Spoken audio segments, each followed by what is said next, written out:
today's video, I'd just like to share that 94% of my viewers aren't subscribed. So if you are feeling generous, be sure to drop a like and a sub, and let's get right into today's video. Thank you. Howdy, my name is Daxio, and this is Plugged In News. And in today's pin update, we have passed out man found with 300 California recall ballots, as well as senior Taliban leader meets Chinese ambassador in Kabul. Let's get right into that. And for the first story today, it is coming from the AP Press, no author, but is passed out man found with 300 California recall ballots. And it goes on to read, California authorities are investigating why a man found passed out in a car had more than 300 unopened mail-in ballots for the gubernatorial recall election.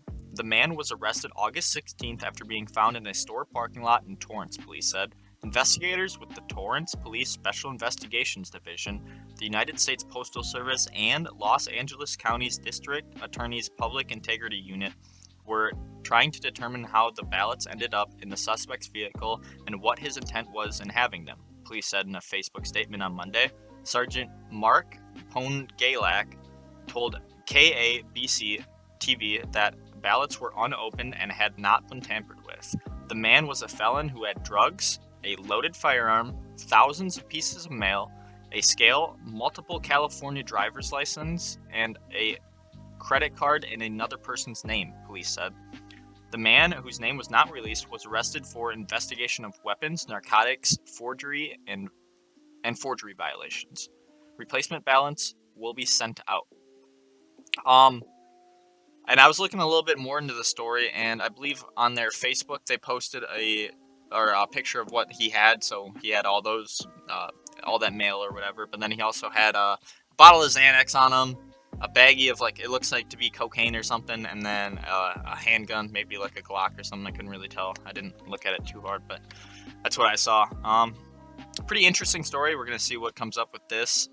It might not be pertaining at all because it says over thousands of pieces of mail in the back of his car, yet only 300 ballots were found in his car, so we'll see. All right, and for the next story today, this is coming from aninews.in, and this is by, there's no author, but it goes on to read, this is senior Taliban leader meets Chinese ambassador in Kabul, and it goes on to read, and bear with me because it's translated, so it's not properly worded out, let's just say. Abdul Salim Hanafi, the deputy head of the Taliban political office in Qatar, met with Chinese ambassador to Afghanistan Wang Yu in Kabul on Tuesday, a Taliban spokesperson said.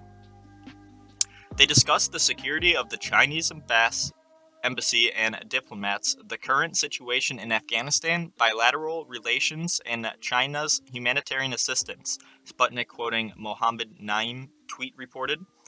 China has kept the embassy in Kabul open after the Taliban rapidly took over control of the Afghan capital more than a week ago, prompting foreign nationals and their Afghan allies to seek immediate evacuation.